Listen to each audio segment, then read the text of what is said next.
Bye. Bye bye thôi. Bye bye. Video yang orang isai tahu.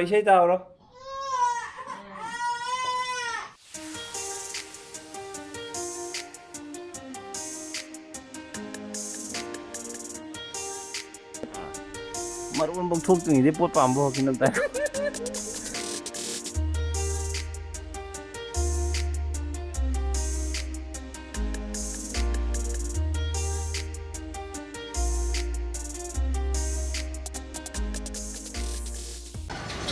Nungai ma'am हंदक की recent video समझे मुसनबा अरे खर थागटपा अदुमाइना नोटिस तौबिरमबसु याय मैमना अदो अगी वाखंदा अइना सिजनरीबा मोरोकन आर्गन ऑयल वो स्किन साइंस की हाइबा सम तैनबा थाव सिना मतेंग खितंग पांगब्राना अइना अदुमाइना खले अरो मैम हाना आर्गन ऑयल है करीनो आना खंबिरमबसु याय खंबिरमदबसु याय दो आर्गन ऑयल हाइबा ऑयल असि होय एंटी इन्फ्लेमेटरी प्रॉपर्टी ओइबा अदुगा एंटी ऑक्सीडेंट यावबा अदुगुम्बा मखनगी ऑयल नि अरा ngसाई वो स्किन साइंस की मोरोकन आर्गन ऑयल सिदा विटामिन ई द रिच ओइबा अदुगा माना करी मतेंग पांगे है कांदा अखोगी समखोंग चेसनबदा मतेंग पांगबा अदुना मरम ओइरगा अखोगी हेयर फॉल रिड्यूस तौबदा मतेंग पांगबा अदु आइना साइ हाइजबा ग्लो पीबा अदुगुम्बा property मैम अमा यावबको अरुगा डैमेज सिंगदगी अखोई समजिदा थोकपा याबा डैमेज सिंगदगीसु प्रोटेक्ट तौबदा मतेंग पांगबा अदुगुम्बा मखनगी हेयर ऑयल नि अरो हाइबा हेयर ऑयल से सी कमाइन तौर साबनो कोल्ड प्रेस तौरगा साबनी अदुगा नेचुरल इंग्रेडिएंट्स सिंग द बेस तौबा 99% नेचुरल इंग्रेडिएंट यावबा अदुगुम्बा हेयर ऑयल नि मसदैसदा मिनरल ऑयल यावद्रे और सिलिकॉन यावद्रे अखोई स्किन अखोई समदा मांगहन ताकहन याबा अदुगुम्बा पोचे लौथोगा साब पोनी मसी डर्मेटोलॉजिकली टेस्टेड तौर अदुगुम्बा मखनगी हेयर ऑयल नि और मेड इन इंडिया प्रोडक्ट नि याम ख्वाइदे नुंगाइबा अमना अदुगा सिगी प्रोडक्ट सिगी ख्वाइदगी बेस्ट यूज से करम कांदो ओइगदगे हाय कांदा वो सिगी से अइना ओवरनाइट टेशन बिरमबा अदुगा महाकी वो स्किन साइंस की मोरोकन आर्गन ऑयल शैम्पू सिमा अदुगी मथंगदा मोरोकन आर्गन ऑयल कंडीशनर सिसिमा सिजनबीरबा अदु एरगदी ngasai मागी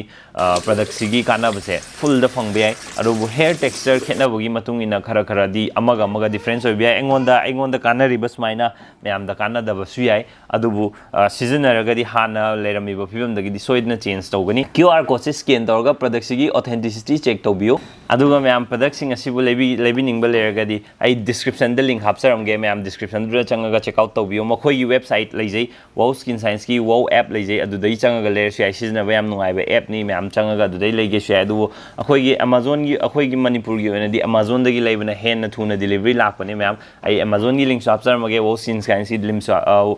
वो ऐप की लिंक हापसरमगे मैम पुनमक चेकआउट अमतंगी तौबियो सिजनरगे बियो हाना हेयर फॉल लेरमबदगी सिजनर मतुंगदा हेयर फॉल हंदई हंददे मैम सिजनर मतुंगदा अंगी कमेंट बॉक्स दा कमेंट सोइदना तौबिरमु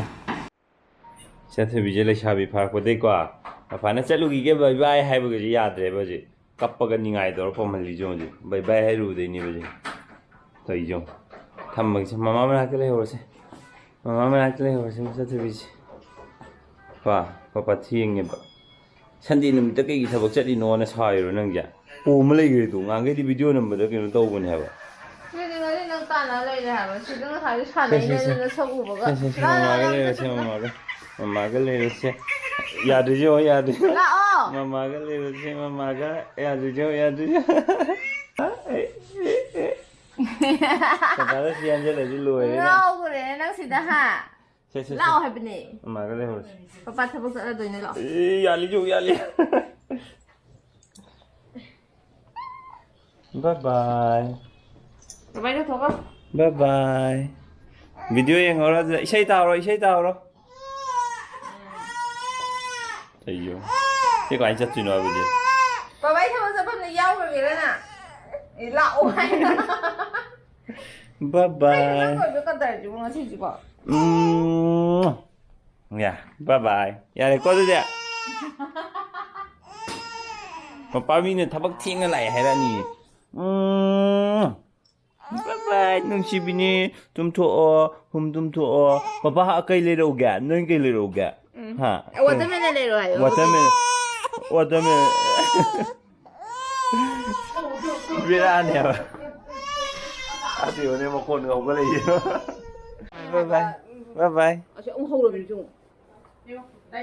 बाय कपोददी नफसिला है माका पर bye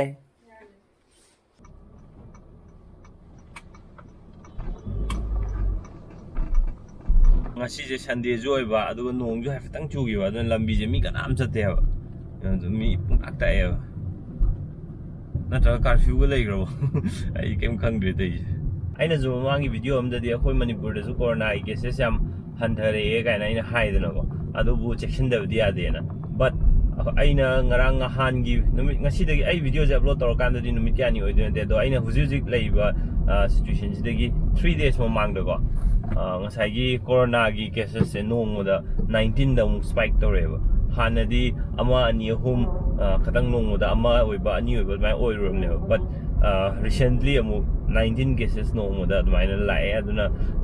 akhoi manipur da junga sai gi mo khoine myam na kinari ba second wave se si lakho gi chances khara leibra college si mo famje uraga ko college satra ngoi ni ha nongai ni ha sidai ji mana myam tor pulla phamba ga mi di puk thalaga tumning ni dara ai chak chu cha den la khoi chak chu la me ba tum ju dum tumning ya ada coffee ama tha ga tumning me je khar pha renge te mi manung da lik la gi store lei ba do ajai ju lai ni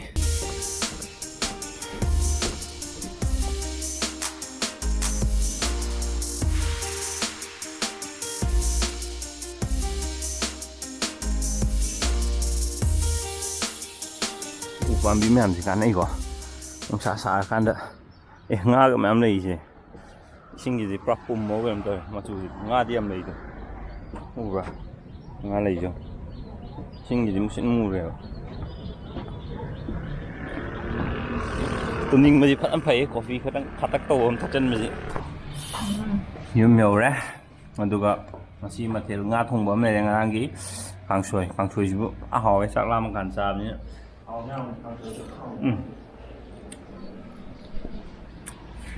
Sunday ni na zik masa thubiga koi besa tore ka koi besa tore dress phajabale tu masa thubigi peti ga jum wasiam tai is wasiam tai ai ma ya fazaye harari jo chidi pura chahi phara bangang male si ani ge 2 to 3 years ke boy na lady Papa na pambira man ni ngai to ne na si de pambira right na bye bye good night bye bye yare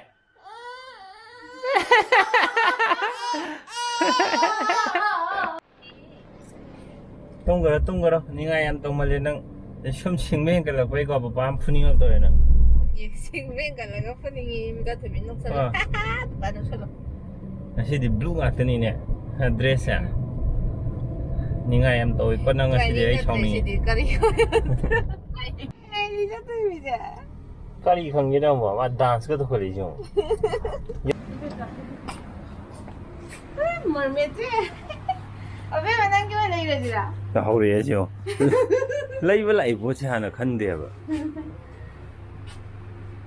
makan me am lai si Reebok rim shot te le ba RGGs magi kenu du dani store du dani la is makan am lai posam tai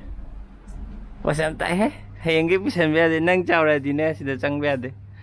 chaw dringi de chang di kai di ko chaw ra kan de di si da chang be de is hara yo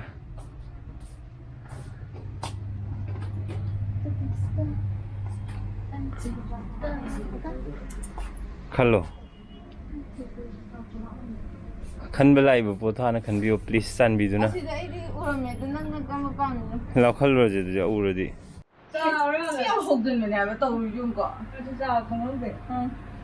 mai lili fruit je chahi ani gi fruit ne ba chahi ani ngang gi fruit ne ba to hong shi khong long da wa tu da myam ji ying ma ngai ju to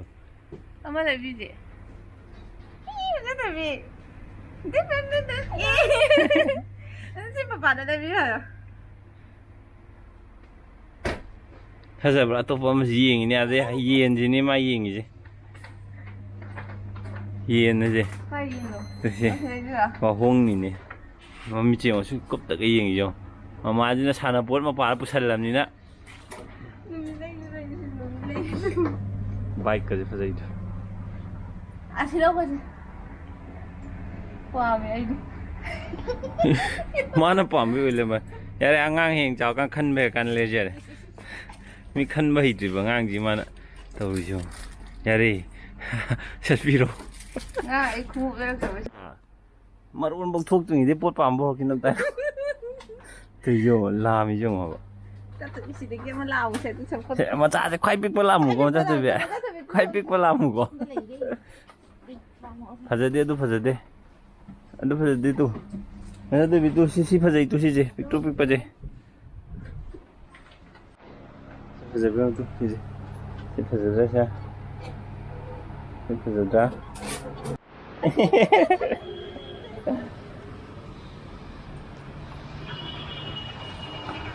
Abemma masih di peparang kami, peparang makan ya kan. Thank you. Ada nonong tidur bo. Kangna bro nangga.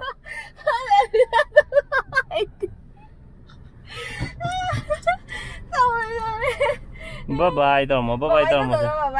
Mi khangna tao rồi lỗi lặng na san bro na. Bye bye bye bye. Mi khangna tao rồi lỗi lặng na san. Tại giờ quá hài chứ không bye bye. Sida ju sana pot ma'am ne me mata te be. Kamai tau du no nang pu ya dre nge. Oi babi ya. Ani mata ke babi ya. Islam ke gaje is. Papa. Chalo je bye bye ko. Tao là mà làm chỗ.